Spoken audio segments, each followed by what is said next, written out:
Marriage తర్వాత పిల్లల గురించి కానీ దాదాపు 4 సంవత్సరాలుగా ఈ సహవాసంలో ఉన్నాయి. పిల్లల గురించి కానీ ట్రీట్మెంట్ గురించి కానీ చాలాసార్లు సహవాస బృందం ప్రార్థన చేశారు. ఆఫీస్లో కూడా ఇష్యూస్ వచ్చినప్పుడు కూడా ప్రార్థన చేశారు. దాన్ని అన్నింటినీ దేవుడు తప్పించాడు. అయితే మా స్టీఫెన్ అయ్య గారు ఏం చెప్తా ఉంటాడంటే, నిన్ననే మీటింగ్ అయింది. నిన్న అయ్యగారు అమెరికాలో ఉన్నాడు, ఇప్పుడు లేడీడ. మళ్ళీ అందుకే మళ్ళీ ఈ శనివారం కంపల్సరీ లీడర్స్ అందరూ ఆదివారం కంపల్సరీ ఎమ్మెల్యేగా పడతారు జాగ్రత్త. అది ఇంకా కొద్దిగా వేడల్మనండి, ఇంకా వేడల్మనండి. కిందికనండి, కిందికి అది ప్రెస్ చేయాలి. ఓహో, ఓకే, సరే. అయితే పౌలు పరిచర్య తెలుసా? పౌలు ఎట్లా స్టార్ట్ చేసిన పరిచర్య కాదు, పౌలు డేరాలు కొట్టుకుంటూ పరిచర్య స్టార్ట్ చేశాడు. అంటే ఆయన ఎవరి మీద డిపెండ్ ఆధారపడి ఎవరిని భారంగా ఉండడం ఆయన ఉద్దేశం కాదు. కనుక నీకు పూర్తిగా దేవుడు నిన్ను పిలుచుకునే వరకు నువ్వు ఎవరి మీద ఆధారపడకుండా నీ కాళ్ళ మీద నువ్వు ఆధారపడుకుంటూ పరిచర్య చేయడం ఉత్తమం అని మా అయ్యగారు చెప్తా ఉంటాడు, స్టీఫెన్ అయ్య గారు. మీకు విషయం తెలుసా? అయ్యగారికి కొంపల్లిలో డూప్లెక్స్ ఇల్లు ఉంది, పెద్ద ఇల్లు. 20 ఏళ్ళ పరిచర్య తర్వాత వచ్చింది అది, 20 ఏళ్ళ తర్వాత. అయితే సింగిల్ ఎంపీ కూడా పరిచర్యలకు వెళ్ళి ఒక ఇటుక కూడా కొనుక్కోలేదు. ఆయన సంపాదించుకుంది వాళ్ళ తాతల తండ్రి నుంచి వచ్చిన ఆస్తి. వాళ్ళ ఫాదర్ బిజినెస్ మ్యాన్, ఆ బిజినెస్ లో ఇంకా షేర్ ఉంది వాళ్ళకి. ఆంధ్రాలో మన దగ్గర మంజర్ ఉంటుంది కదా, వాళ్ళ ఏదో పేరు మర్చిపోయాను. అదాళ్ళకి వచ్చినదే. అంటే ఆయనకు వచ్చే కానుకలు కూడా ఆయన సొంత ఇంటికి పెట్టుకోలేదు. ఆయనకు వచ్చే కానుకలు ఉంటాయి కదా, అయ్యగారికి వచ్చే కానుకలు కూడా ఆ ఇల్లు, దానితో ఇల్లు కూడా కొనుక్కోలే ఆయన. అంటే ఎంత కఠినంగా పరిచర్య చేశాడు చూడండి. అంటే దేవుని రాజ్యంకి విత్తబడుతున్నటువంటి ప్రతి విత్తనము దేవుని రాజ్యం కొరకే వాడబడాలి. సో మనం పరిచర్య చేస్తున్నప్పుడు మన సొంత ఖర్చు, చేతులతో సంపాదించుకున్న కష్టార్జితాన్ని మన సొంత ఖర్చులకు వినియోగించుకోవాలని ఎప్పుడు చెప్తా ఉంటాడు అయ్యగారు. అయితే మీకు ఒక రిక్వెస్ట్ చెప్పలేదు. ఏ రిక్వెస్ట్ అంటే, 2014 నేను అమెరికా వెళ్ళిన, 3 నెలలు ఉన్నాడు, 3 months ఉన్నాను. ఆ వీసా అయిపోయింది, ఈ 2024తో అయిపోయింది. అంటే 2014లో పడ్డ వీసా ఈ 10 సంవత్సరాల్లో ఎప్పుడైనా పోసుకున్నాం అమెరికా. B1 వీసా అంటారు దాన్ని, బిజినెస్ వీసా. ఎప్పుడైనా పోచా వీసా అయిపోయింది. అయితే మాది పాత కంపెనీలు ఉన్నప్పుడు ఆ వీసా ఇచ్చారు. అయితే ఈ సంవత్సరం ఎందుకో ఒక బ్రదర్, ఒక అంకుల్, ఎన్ని రోజులు ఇండియాలో ఉంటావు, నువ్వు ఎట్లాగో నీ సేవా పరిచర్యలో నువ్వు సేవకి వెళ్తా అనుకుంటున్నావు కాబట్టి ఒక 5-6 సంవత్సరాలు బయటకు వెళ్ళి వచ్చేసి లోన్స్ క్లియర్ చేసేసుకో అని ఒక సలహా ఇచ్చిండు. బయటకు వెళ్ళి వస్తే నా భార్య నా పిల్లల్ని ఇక్కడ వదిలేసి వెళ్ళాలి. బైబిల్ ఏం చెప్తుందంటే కుటుంబంగా ఉండమని చెప్తా ఉంది. సో ఒకటే ఆలోచించిన, ప్రభువా నేనైతే వీసా కోసము అప్లై చేస్తున్నా, అది వెళ్ళడము, మార్గం తెరవడము నీ చిత్తం, అది నా చిత్తం కాదు. అయితే ఇంతవరకు నేను అప్లై చేయలే వీసా. 15 సంవత్సరాలుగా అమెరికాలో ఉద్యోగం చేయడానికి H1B వీసా అని ఒకటి ఉంటుంది. ఆ వీసాకి నేను ఇంతవరకు అప్లై చేయలే. కంపెనీ వాళ్ళు అడిగినా నేను చేయలేదు. మా కంపెనీ వాళ్ళు కూడా అడిగాను, మొన్న H1కి పంపిస్తాం, మేము ఆల్రెడీ 14 సంవత్సరాల ఎక్స్పీరియన్స్, మీరు వెళ్ళండి అని చెప్తే నేను రిజెక్ట్ చేసిన. ఎందుకంటే మా తండ్రి మంచిగా లేడు, నేను ఇక్కడ రెస్పాన్సిబిలిటీస్ ఉన్నాయి, మా భార్య ఇక్కడ జాబ్ చేస్తుందని చెప్పి వదిలేసిన. కానీ ఎందుకో ఒక అంకుల్ చెప్పి, ఒక ప్రేరేపణ చెప్పి, ఒక వీసా లాస్ట్ డే అప్లై చేసిన. Last day, so last March 1కి అది క్లోజ్ అవుతుంది. March 1కి అప్లై చేసిన. 2 వారాల తర్వాత రిజల్ట్ వచ్చింది. ఫస్ట్ అప్లై చేసిన వాళ్ళు ఎవరికి రాలేదు, ఎవరికి రాదు కూడా. దేవుడు నాకు వీసా ఇచ్చిండు, దాన్ని బట్టి దేవుని స్తోత్రం. ఆ సాక్ష్యము నేను మీకు కూడా చెప్పలేదు, వీసాకి అప్లై చేస్తున్నా, అది ద్వారం తెరవమని. వీసా వచ్చింది. అంటే ఇంకా ప్రాసెస్ ఉంటుంది, అక్టోబర్ వరకు ఆ ప్రాసెస్ ఉంటుంది. దానిలో ఇప్పుడు ప్రార్థన రిక్వెస్ట్ చెప్తున్నా, ఆ ప్రాసెస్ అంతా సక్రమంగా జరగాలని. ప్రభు చిత్తం అయితే నెక్స్ట్ ఇదే సమయానికల్లా అమెరికాలో ఉంటాం. కుటుంబంగా వెళ్ళాలని ఆశపడతా ఉన్నాం. కొద్ది రోజులు మా భార్య కూడా బ్రేక్ ఇచ్చేసి అందరం ఒక 5 సంవత్సరాలు 6 సంవత్సరాలు ఉంటుంది ఆ వీసా. 6 సంవత్సరాల తర్వాత మళ్ళీ గ్రీన్ కార్డా మరి పర్మనెంట్ వీసానా, అది తర్వాత. కానీ ప్రస్తుతానికైతే 6 సంవత్సరాలు వెళ్ళాలని ఆ సాక్ష్యం మీకు చెప్పలేదు, ఎందుకంటే కలుసుకున్నప్పుడు చెప్దామని దాన్ని అట్లనే దాచిపెట్టింది. ఫస్ట్ సార్ అప్లై చేసినప్పుడు ఎవరికి రాలేదు. ఆమె వండర్ అయిపోయింది, మేము అప్లై చేసిన ఆమె ఎవరికి రాదు సామాన్యంగా. ఇప్పుడైతే ఇంకా రాదు, జాబులు దొరకలు. మీరు అప్లై చేసినప్పుడు నిజంగా ప్రభు చిత్తమే, నేను అక్కడ ఉండడము ప్రభు చిత్తమే. కాబట్టి అక్కడికి వెళ్ళాలని ఆశపడతా ఉన్నాము. మరి అక్కడికి వెళ్తే మీకు కూడా సహాయకారికంగా ఉండాలని కూడా ఆశపడతా ఉన్నాము. సో ఈ సాక్ష్యాన్ని దేవుడు దీవించింది కాక. అయితే నేను అప్లై చేసే ముందు ఒకటే అన్నా, ప్రభు నాకైతే వస్తుందా రాదా, నాకు వచ్చినా సంతోషమే రాకపోయినా సంతోషమే, మీరు ఒకవేళ మీ చిత్తం అయితే ఇవ్వండి, లేకపోతే లేదు. ఒక ప్రాంతానికి నడిపిస్తున్నప్పుడు దేవుని చిత్తం అయితేనే వస్తుంది, దేవుని చిత్తం అయితేనే వస్తుంది. కనుక దేవుడి సాక్ష్యాన్ని దీవించినాక చాలా మంచిది. సమయం మించిపోతుంది, త్వరగా ముగించుకుందాం. ఒక అద్భుతమైనటువంటి వర్తమానం ఈ రోజు. దానికంటే ముందు ఇంకొక ప్రకటన చెప్పాలని ఆశపడతా ఉన్నాను. నిన్న ఒక మీటింగ్ మన క్రైస్తవుల లీడర్షిప్ సిఎల్ఎఫ్ ఆల్రెడీ పాస్టర్ గారికి చెప్పినాను. మనకి ఈ మీటింగ్ ఉంది, యాక్చువల్ గా కరీంనగర్ లో కండక్ట్ చేయాలని నేను ఆశపడతా ఉన్నాను. ఈ కరీంనగర్ లో వాళ్ళతో మాట్లాడినా, ఇప్పుడే ఫోన్ వచ్చింది. నెక్స్ట్ ఇయర్ ఈ ఇయరే దీనికి ఆర్గనైజ్ చేయాలని ఆశపడతా ఉన్నాను. ఇది ఏలుటకు సమయం, ఇది సేవకులకు సమయం, ఇది సేవకులకు లీడర్షిప్ వాళ్ళకి. ప్రపంచవ్యాప్తంగా ఒక బృందం కొరియన్ దేశ సేవకుడు ఇక్కడ చీమలు వస్తున్నాయి. కొరియన్ దేశ సేవకుడు ప్రారంభించాడు. ఇది 2004లో ప్రారంభించాడు. ప్రపంచవ్యాప్తంగా 90 లక్షల మంది సేవకులే దీనిలో సభ్యులు. నేను విశ్వాసుల గురించి చెప్పట్లేదు, సేవకుల గురించి చెప్తున్నాను.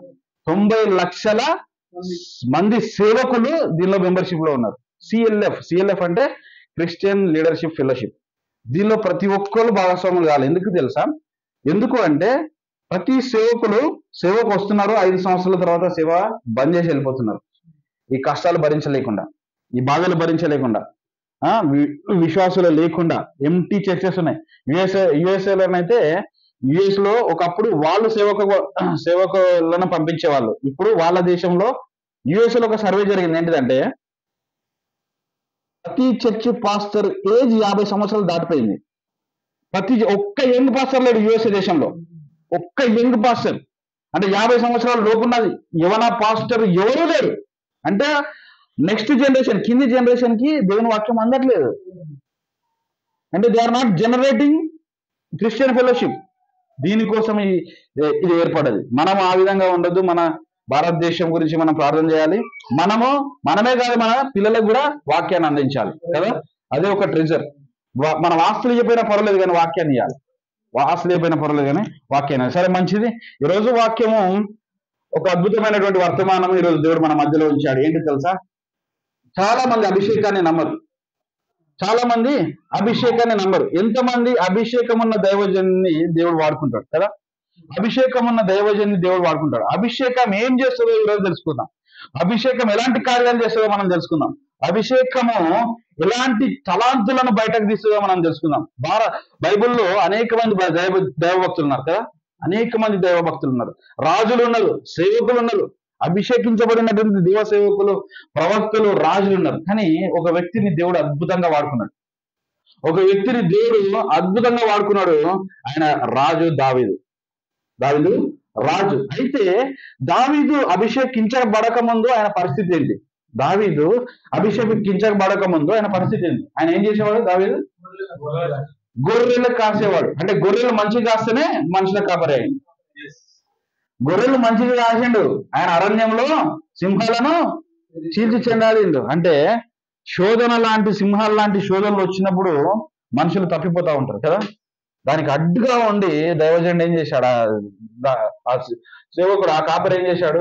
గొర్రెలను కాపాడు. అది మెచ్చి దేవుడు అక్కడ ఆ గొర్రెలను ఎంత అద్భుతంగా కాశాడు. ఒక్క గొర్రె కూడా తప్పిపోకుండా ఏ విధంగా కాచాడు. కాబట్టి ఆయనకి ఏం చేశాడు? మళ్ళీ ఇంకొక బాధ్యతను అప్పచెప్పాడు. ఏంటిది? మనుషులను కాచే కాపరిగా, అంటే రాజుగా. దైవజనులు అంటే రాజులా కాదా? అవునా కదా? రాజులైన యాజక సమూహం. Praise lord. ఇప్పుడు మీరు ఏం బయటకు పోగా ఏమంటారు? మీరు పాస్టర్ అని చెప్పుకుంటారా? కింగ్ అని చెప్పుకోవాలి. I'm the king, this is my palace. ఇదే మన అంతఃపురం. అవునా? విశ్వాసులు నా ప్రజలు కదా. సో ఈ దావీదు ఏం చేస్తాడంటే, దావీదు అభిషేకం గురించి, ఒక అభిషేకము 6 కార్యాలు చేస్తుందండి. అభిషేకం ఉంటే 6 కార్యాలు మనల నుంచి బయటకు వస్తాయి. ఏంటో తెలుసా? 1 సామ్యూయేలు 16వ అధ్యాయం 13వ వచనం ఏంటి ఒకసారి? 1 సామ్యూయేలు 16వ అధ్యాయం 13వ వచనం నేను చదువుతాను. సామ్యూయేలు తైలపు కొమ్మను తీసి వాని సహోదరుల ఎదుట వారిని అభిషేకము చేశాను. నాట నుండి యెహోవా ఆత్మ దావీదు మీద బలముగా వచ్చెను. తర్వాత సామ్యూయేలు తెచ్చి రామాకు వెళ్ళాను. Praise lord. చిన్న ప్రార్థన చేసుకుందాం. మహోన్నతుడా, పరిశుద్ధుడా, నా తండ్రి నీకే వందనాలు. దేవాని యొక్క ఆత్మను బలంగా వాడుకునే దేవుడవు నా తండ్రి. అభిషేకించిన వారిని బలంగా వాడుకునే దేవుడవు నాయన. ఆశ్చర్యకార్యాలు జరిగించే దేవుడవు నా తండ్రి. దేవా, ఈ రోజు ఈ వర్తమానము మేము లోతైన ఆత్మీయ సత్యాలు ధ్యానించుండగా మాకు అభిషేకాన్ని కుమ్మరించు నాయన. అభిషేకం ద్వారా దేవా మేము ఏమేమి పొందుకోగలుగుతామో, ఎలాంటి ట్రెజర్ హంట్స్ ఏ విధంగా వెతికి తీసుకోగలుగుతామో మాకు నేర్పించమని నన్ను తగ్గించుకుంటూ నేను ఆనందిస్తూ నజరేయుడైన యేసు పవిత్రమైన నామమున మీకు ఇంత బతమాలు పెట్టుకొచ్చినాను తండ్రి. ఆమేన్. ఈరోజు సేవకులు ఉన్నారు, విశ్వాసులు ఉన్నారు కదా. సేవకులకు అభిషేకం అవసరమే, విశ్వాసులకు అభిషేకం అవసరమే కదా. ఈరోజు ఈ దావీదు ఏం చేస్తా ఉన్నాడు? అంతకు ముందు వరకు దావీదు ఎవరి కుమారుడు? యెషయి కుమారుడు. ఈ యెషయికి ఎంతమంది దావీదుకి ఎంతమంది అన్నలు ఉన్నారు? 7 అన్నలు ఉన్నారు. 7, ఈయన 8వ. సామ్యూలు వస్తున్నాడు. సామ్యూలు వచ్చి అభిషేకించడానికి, అంతకుముందు స్టోరీ మీకు తెలుసు. సౌలును అభిషేకించండి. ఎవరు అభిషేకించండి? సౌలును సమూయేలే అభిషేకించండి. తర్వాత దావీదుని అభిషేకించింది ఎవరు? సమూయేలే. అంటే అభిషేకించినటువంటి వ్యక్తి ఇంకొక అభిషేకాన్ని ఇస్తున్నాడు. అభిషేకించినటువంటి వ్యక్తి ఇంకొక అభిషేకాన్ని ఇస్తున్నాడు. ఎప్పుడైతే నీకు అభిషేకం లేదో ఇంకొకరిని ఎట్లా అభిషేకిస్తావు? నీకు అభిషేకం ఉంటేనే నీ ద్వారా దేవుడు ఇంకొకరికి అభిషేకం ఇస్తా ఉంటాడు కదా. ఈరోజు అభిషేకాన్ని చాలా మంది సేవకులు నమ్మట్లేదు, చాలా మంది విశ్వాసాలు నమ్మట్లేదు. కానీ అభిషేకం ఏం చేస్తుందంటే గొప్ప గొప్ప కార్యాలు చేస్తుంది. అభిషేకం ఏం చేస్తుందంటే గొప్ప గొప్ప బలాన్ని ఇస్తుంది. ఇక్కడ దేవుని అభిషేకం పొందుకున్నటువంటి వ్యక్తి దేవుని ఆత్మను పొందుకుంటాడు. Praise the lord. అభిషేకాన్ని పొందుకున్నటువంటి ఏం చేస్తాడు? దేవుని ఆత్మను పొందుకుంటాడు. సౌలు దావీదుని అభిషేకించాడు. అంతకు ముందు మరి దావీదుకి ఏమన్నా అర్హత ఉందా అభిషేకించడానికి? దావీదు అన్నలకు ఉంది అర్హత. మరి వాళ్ళు ఏం అర్హత ఉంది? మరి సౌలు అయితే దేవుడు తృణీకరించబడ్డాడు దేవునితో. ఎందుకు తృణీకరించబడ్డాడు తర్వాత చెప్తాను, లాస్ట్ 6th పాయింట్ చెప్తాను. అయితే మరి దేవుని దృష్టిలో సౌలు తృణీకరించబడ్డాడు. తర్వాత ఇంకొక రాజు కావాలి. అయితే రాజు సౌలు కుటుంబం నుంచేలా రావాలి, అవునా? వంశపరంపరంగా రావాలంటే సౌలు కుటుంబం నుంచి రావాలి. కానీ సౌలు కుటుంబానికి మొత్తం దేవుడు పక్కన పెట్టేశాడు. ఎందుకంటే సౌలు చేసినటువంటి పాపం బట్టి, సౌలు చేసినటువంటి పాపాన్ని బట్టి సౌలు కుటుంబాన్ని పక్కన పెట్టిన తర్వాత వేరే కుటుంబాన్ని దేవుడు ఎన్నుకున్నాడు. ఏ కుటుంబం అది? దావీదు కుటుంబం, యెషయి కుటుంబం. ఈ యెషయి కుటుంబంలో 7 అన్నల తర్వాత 8వ వ్యక్తి దావీదు. ఈ 7 అన్నలు, చాలా మంది అన్నలు ఎవరి దగ్గర ఉన్నారు? అదే సౌలు దగ్గర సైనికులుగా, సైనిక అధికారులుగా ఉన్నారు, అవునా? మరి రాజు కావాలంటే ముందేం కావాలి? సైనికుడో, లేకపోతే భటుడో, లేకపోతే ఆ యుద్ధంలో ప్రావీణ్యతనో ఏదో కావాలి, అవునా కదా. మరి దావీదుకి ఆ ప్రావీణ్యత ఉందా? అంటే అర్హత లేని దావీదునే దేవుడు ఎన్నుకుంటాడు. Praise the lord.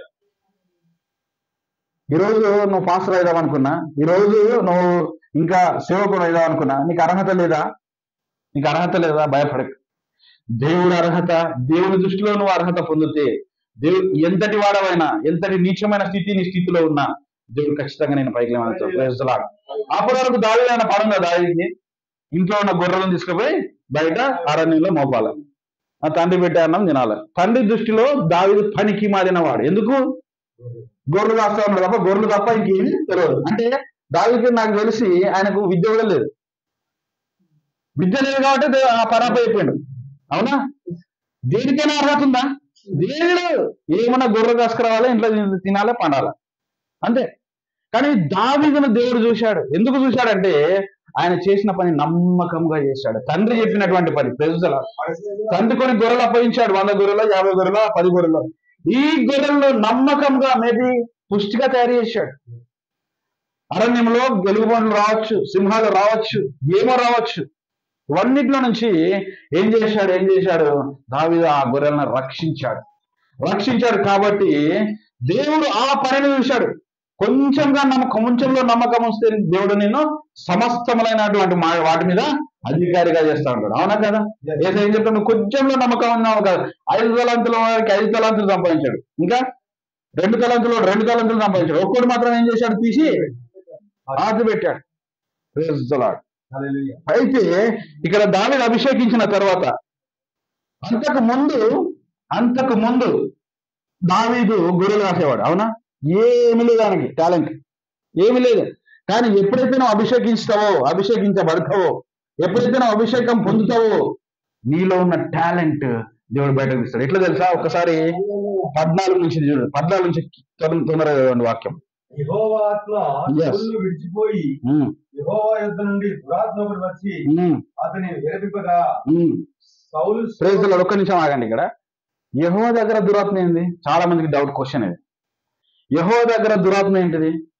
చాలా మంది పరిశుద్ధాత్మ ఉంటుంది కదా దేవుని దగ్గర, దురాత్మ ఎందుకు వస్తుంది దేవుడు అంటే? దేవుని దగ్గర ఉండదు అది. ఇప్పుడు లూసిఫర్ ఉన్నాడు కదా, లూసిఫర్ ఎక్కడికి వెళ్ళి వచ్చింది? దేవుని దగ్గరికి వెళ్ళి వచ్చింది. అంటే వాడి మనసు చెడిపోయి వాడు కిందకి వెళ్ళిపోయాడు, అవునా కదా?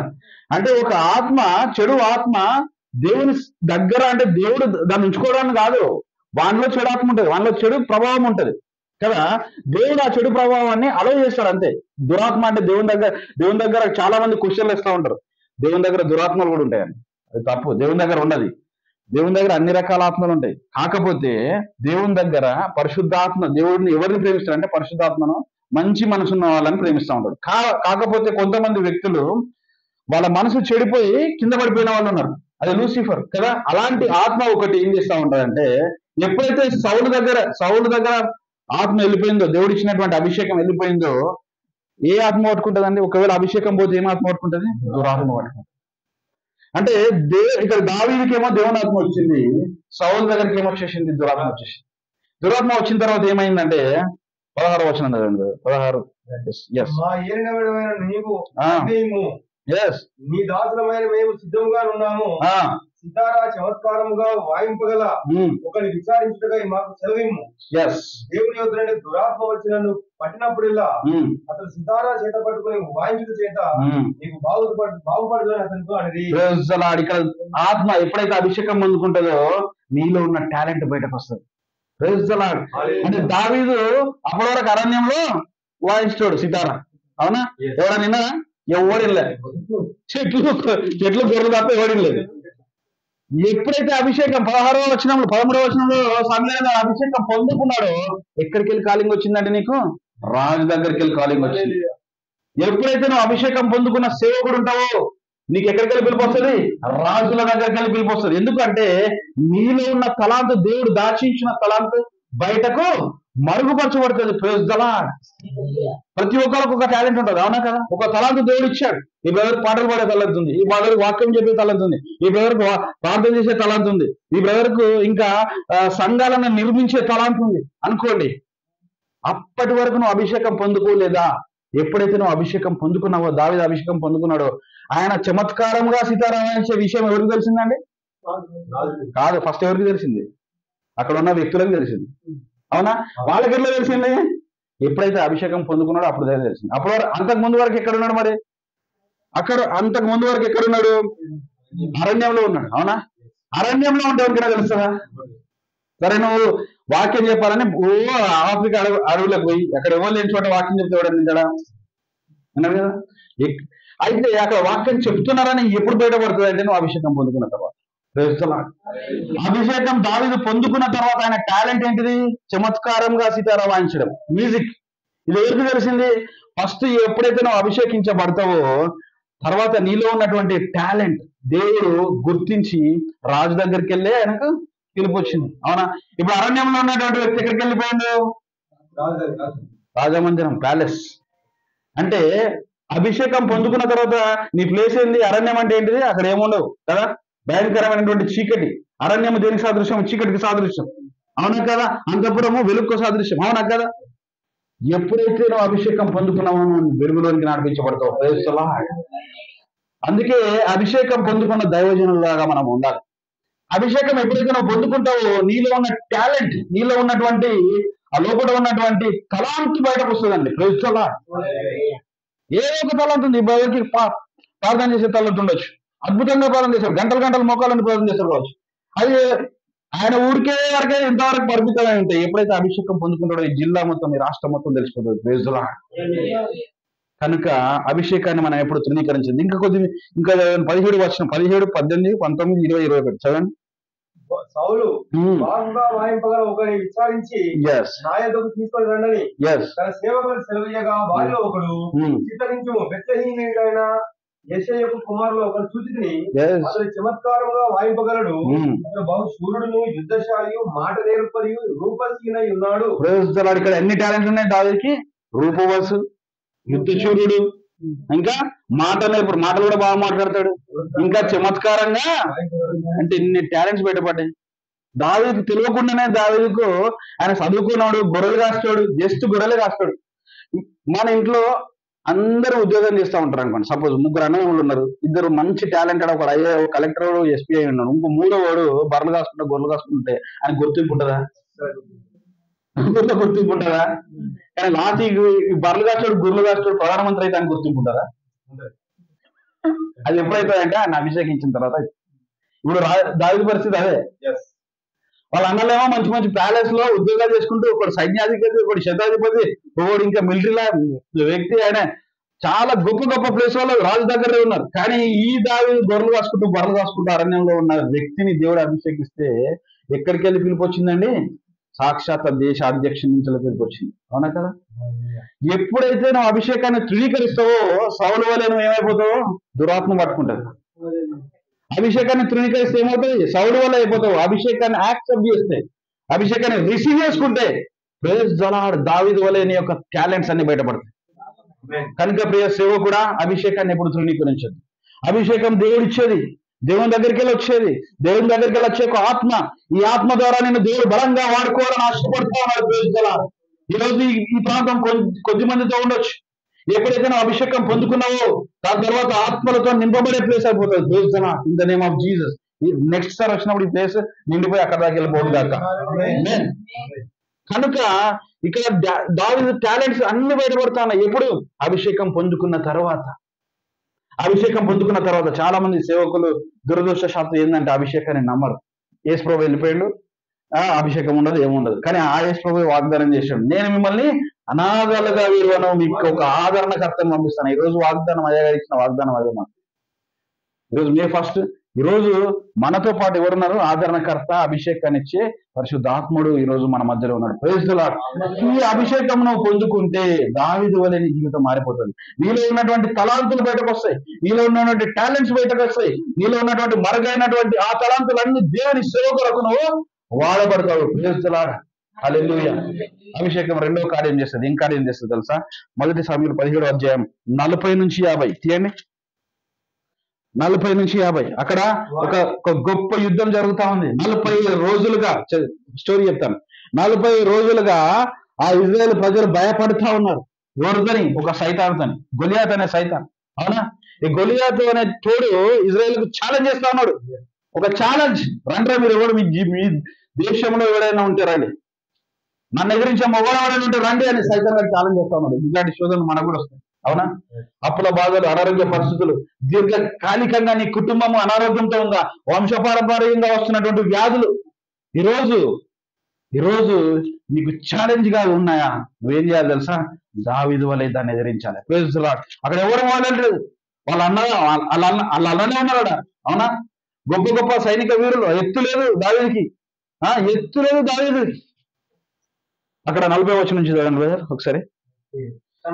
కర్ర చేత పట్టుకొని ఏటిలోయలో నుండి 5 నుండి రాళ్ళని ఎదుర్కొని తన యుద్ధంలో చిత్తంలో ఉంచుకొని బడిసెల చేత పట్టుకొని ఆ ఫిలిష్తీయుని చేరుకొని చేతులకు పోయిను. తర్వాత దాలు మోలివాడు తనకు ముందు నడవగా ఆ ఫిలిష్తీయుడు బయలుదేరి దావీదు దగ్గరికి వచ్చి చుట్టూ బార చూసి దావీదును కనుకొని అతడు బాలుడై ఎర్రటి వాడు, అరే మీ దేశంలో ఎవరు అని ఉంటాడు గలియాత్. చిన్న బోధన పంపిస్తున్నారు ఏంది?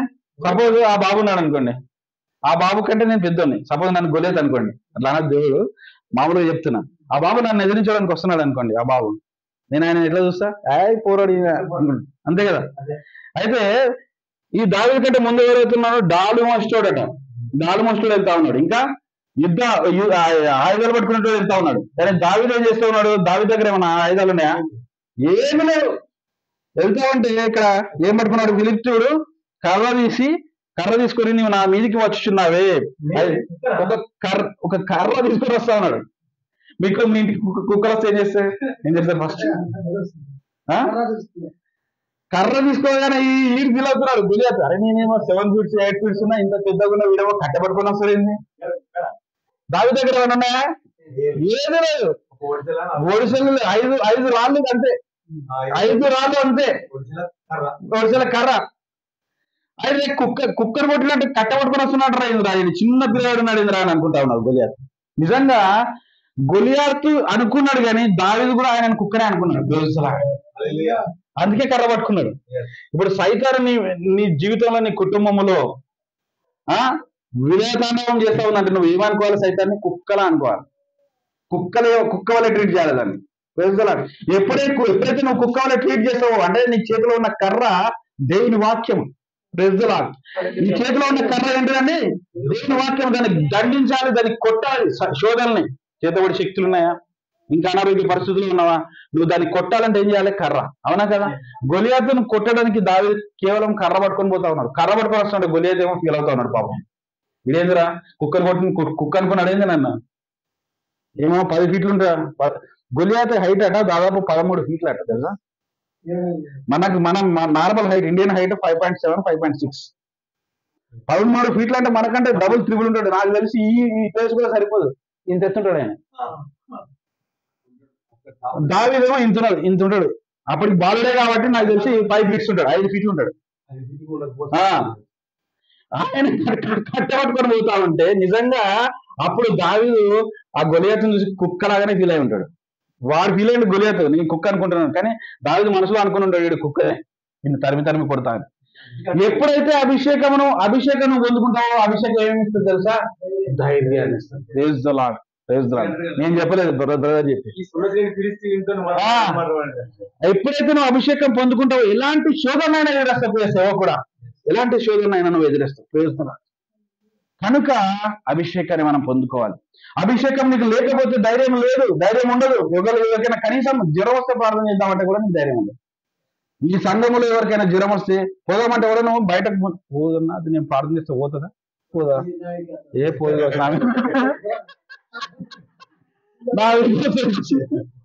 అంటే ఆ కన్ఫ్యూజన్ ఉంటుంది. అవునా కదా? ఎవరైనా దయ్యం పట్టినోడు వచ్చింది అనుకో, అని ఉంటారు నాయన ఇప్పుడు ఎందుకు వస్తున్నావు అన్నట్టు.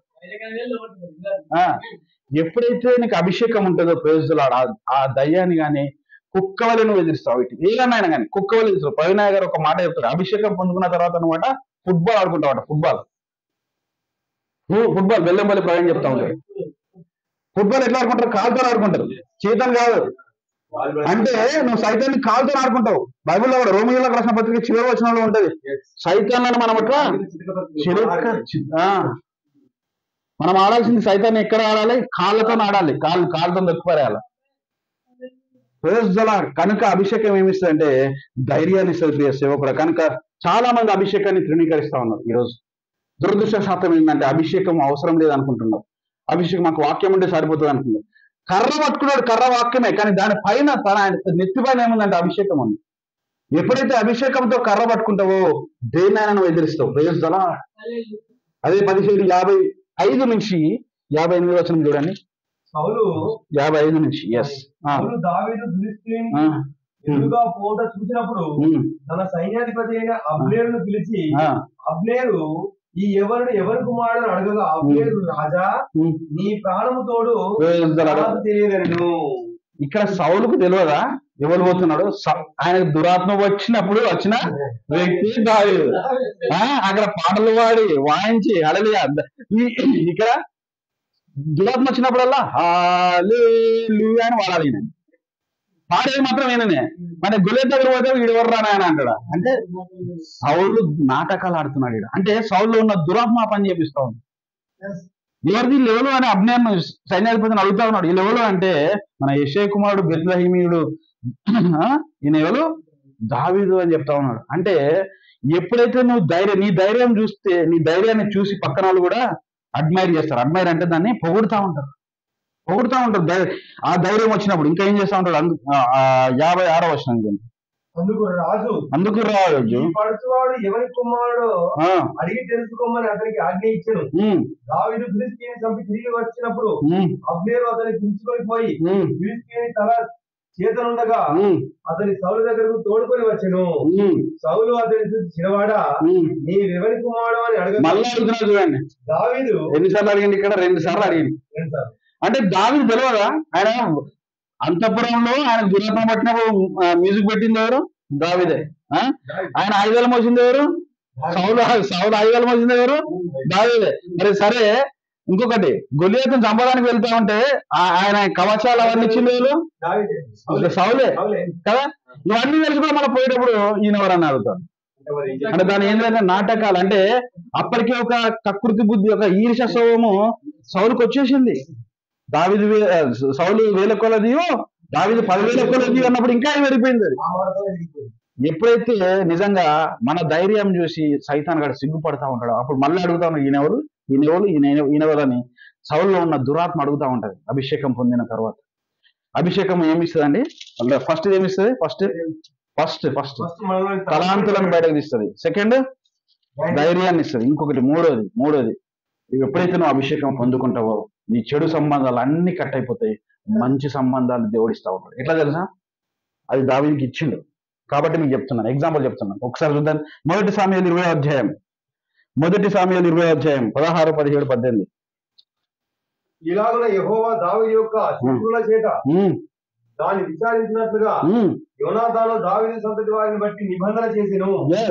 యోనాతాను దావీదును తన ప్రాణ స్నేహితునిగా ప్రేమించిన కనుక ఆ ప్రేమను బట్టి దావీదు చేత మరలా ప్రమాణం చేశాడు. ఇక్కడ ఎప్పుడైతే నువ్వు అభిషేకం పొందుకుంటావో శత్రువు దగ్గర ఉన్నటువంటి వాళ్ళే వచ్చి నీకు మిత్రులుగా మారిపోతావు. సౌలు ఇప్పుడు దావీదుకి ప్రాణ స్నేహితుడు. ఆయన మామ కాదు, పిల్లనిచ్చిన మామ కాదు. పిల్లనిచ్చిన మామనే శత్రువుగా అయిపోయాడు. తరుముతా ఉన్నాడు, వీడు నాకంటే ఇక్కడ పెద్దగా అయిపోతాడు అని. అభిషేకము తర్వాత సౌలు అనే చెడు స్నేహం పోయింది, చెడు సంబంధం పోయింది. అవునా? తర్వాత మంచి అనేది యోనాతాను మంచి సంబంధం ఏర్పడ్డది. ఎప్పుడైతే నువ్వు అభిషేకం పొందుకుంటావో ప్రియ దైవజనుడా, ప్రియ విశ్వాసి, గమనించండి, మీకు మంచి సంబంధాలు ఏర్పడతాయి. అంటే your relationship will be bonding with the God. మంచి స్నేహితులు వస్తారు. ఒక స్నేహితులు ఒకటే కాదు, ఇక్కడ నువ్వు అభిషేకం పొందుకున్న తర్వాత నీ లైఫ్ స్టైలే మారిపోతుంది. నీకు అప్పటి వరకు ఉన్నటువంటి లోక స్నేహితులు, లోకంతో ఉన్నటువంటి సంబంధాలు అన్ని తెగిపోతాయి. ఇక్కడ యోనాతాను దావీదు పరిశుద్ధాత్మకు సాదృశ్యంగా ఉన్నటువంటి స్నేహం వాళ్ళది. అంటే వాళ్ళ స్నేహము కల్మషము లేనటువంటి స్నేహం. అవునా కదా? ఇక్కడ యోనాతానుతో సంబంధం ఏర్పడ్డది. అవునా? ఇంకొక యోనాతానుతో కాదు. 1 సాముయేలు 30వ అధ్యాయం చేయండి, 11 వచనం చేయండి. 1 సాముయేలు 30వ అధ్యాయము 11వ వచనం.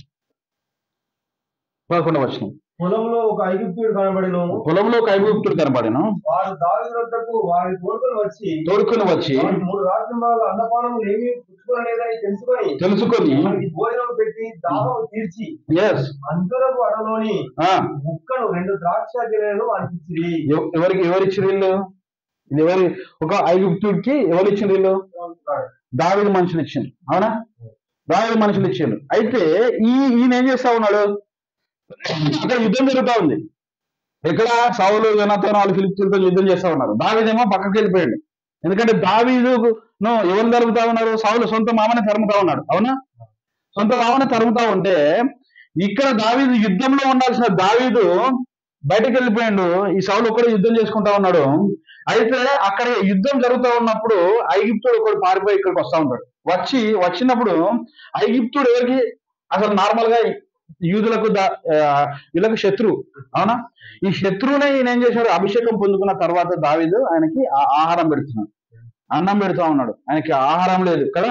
పెట్టిన తర్వాత ఈ ఐగుప్తుడు ఏం చేస్తాడంటే, అక్కడ యుద్ధం జరుగుతూ ఉంది, సౌలు చనిపోయాడు, అక్కడ యోనాతాను చనిపోతా ఉన్నారు. అవునా?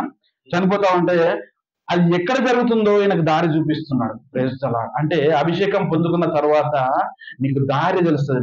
దారి చూపించే వ్యక్తులు నీకు బయలుపరచబడతారు. నువ్వు ఎక్కడ పరిచయం చేయాలి, ఎక్కడికి వెళ్ళాలి, ఎక్కడ నీ యొక్క కార్యం చేయాలి, ఎక్కడ నువ్వు పని చేయాలి, బయలుపరచబడడానికి ఒక సంబంధాలు, అంటే ఒక వ్యక్తులను దేవుడు పంపిస్తా ఉంటాడు. ఇది ఎప్పుడు జరుగుతుంది అంటే నువ్వు అభిషేకం పొందుకున్న తర్వాత. ఇక్కడ చదవండి 15వ వచనం చదవండి. అక్కడ ఆ దండును కలుసుకోవటంపై నీవు నాకు చూపుదువా అని దావీదు వాడిని అడగగా, వాడు నేను నీ చంపుననియు నీ యజమానుని వశము చేయననియు దేవుని బట్టి నాకు ప్రమాణం చేసిన ఆ దండును కలుసుకోవడం. అంటే ఒక త్రోవ చూపబడుతుంది అభిషేకం పొందుకున్న తర్వాత. అంటే ఒక మంచి సంబంధాలతో పాటు త్రోవను కూడా అభిషేకం చూపిస్తా ఉంటుంది. ప్రశంసలాడు. ఇంకా అభిషేకం ఏం చేస్తా ఉంటది అంటే, ఒకసారి మొదటి దినవృత్తాంతములు 11వ అధ్యాయం 10వ వచనం. 10 మొదటి దినవృత్తాంతంలో 11:10. ఇది అభిషేకం ద్వారా మంచి సంబంధాలు ఏర్పడతాయి కదా, దానిలోనే చెప్తున్నాను నేను. ఎస్ 10. ఎస్ ఇశ్రాయేలీయులకు యెహోవా సెలవిచ్చిన ప్రకారము ఎస్ దావీదుకు పట్టాభిషేకం చేయడమే రాజ్యమందు అతనితో ఇతరులందరితోనూ కూడి సహాయం చేసిన దావీదు వద్దకు దావీదు వద్ద ఉన్న పరాక్రమశాలులైన వారిలో ప్రధానులు వీరు. దావీదు వద్ద ఉన్న ఆ పరాక్రమశాలులు పట్టిలోని వారు 30 మంది. అంటే నీకు అభిషేకం ద్వారా మంచి సంబంధాలు ఏర్పడతాయి, నీ యొక్క బలం పెరుగుతూ ఉంటుంది. అవునా? ఇక్కడ దావీదు పట్టాభిషేకం అయ్యిండు, ఆయనతో పాటు ఇంకా అనేక మంది చేరుతూ ఉన్నారు. అంటే మంచి మంచి వాళ్ళు వచ్చి చేరుతూ ఉన్నారు. ఎప్పుడైతే నువ్వు అభిషేకం పొందుకున్న తర్వాత ఇది జరుగుతూ ఉంటారు. అయితే ఈ అభిషేకం ఎప్పుడు వచ్చింది దావీదుకి? ఇంకొకటి గుర్తుపెట్టుకోవాలి, నేను చెప్తా ఉన్నాను మధ్యలో. అభిషేకం ఏమో ఆయన 15 సంవత్సరాలప్పుడు అభిషేకించాడు. ఆయన రాజు అయింది ఎప్పుడు? 30 సంవత్సరాలు. అంటే నీకు ఒక్కసారి దేవుడు అభిషేకించిన తర్వాత వాడుకునే సమయం కూడా ఒకటి ఉంటది. ప్రేస్తున్నాడు, అవి వెంటనే వాడుకోడు. నువ్వు అభిషేకం ఇచ్చినా పోరా బయట ఫుట్బాల్ ఆడుకో అన్నాడు. దానికి ఒక సమయం ఉంటది.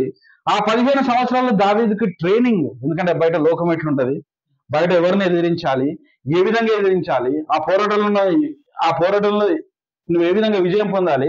అంటే అభిషేకం పొందుకోవడమే కాదు, అభిషేకం పొందుకున్న తర్వాత నీకు ట్రైనింగ్ పీరియడ్ అనేది ఒకటి ఉంటుంది. ప్రేస్తున్నాడు, ఈ 15 సంవత్సరాలు సొంత మామతో తరమపడ్డాడు, సొంత వ్యక్తులతో తరమపడ్డాడు.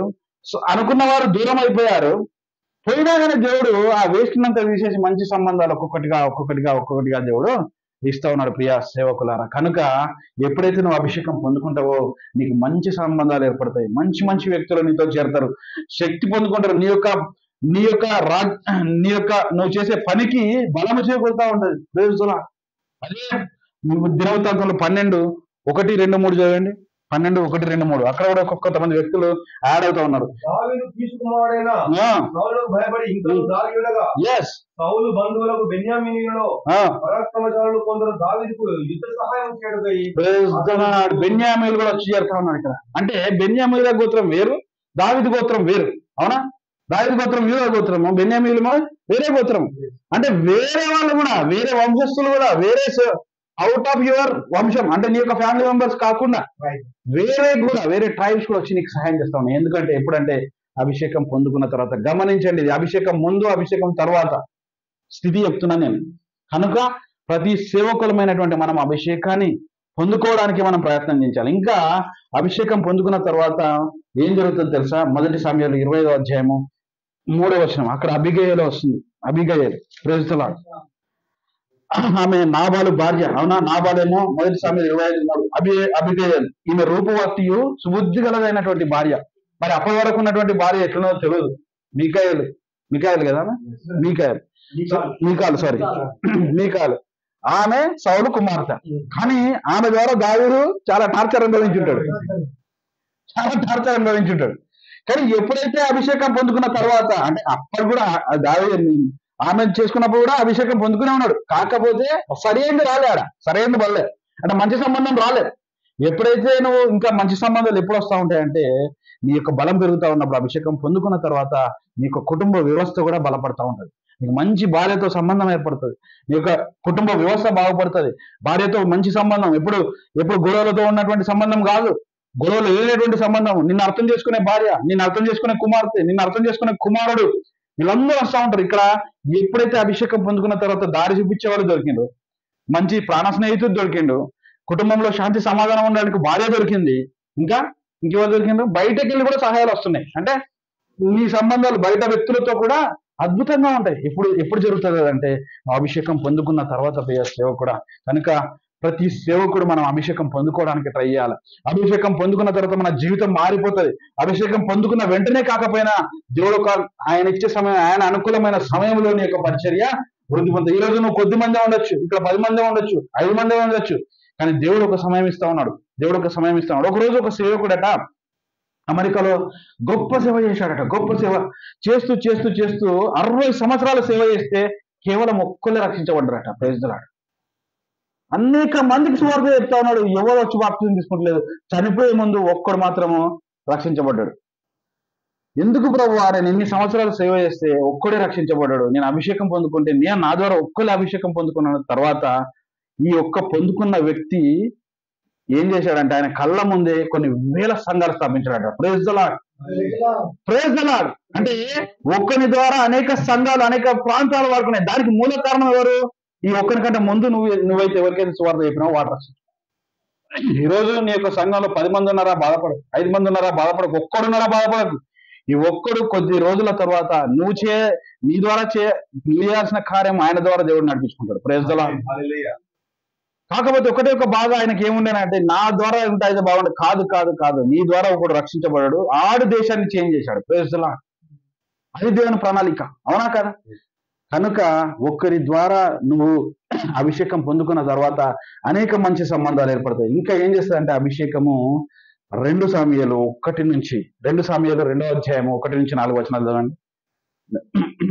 2 సామెయలు 2వ అధ్యాయం 1-4. జరిగిన తర్వాత యూదా పట్టణంలోనికి నేను పోదునా అని దావీదు యెహోవా యొద్ద విచారణ చేయగా పోవచ్చునని యెహోవా అతనికి సెలవిచ్చాను.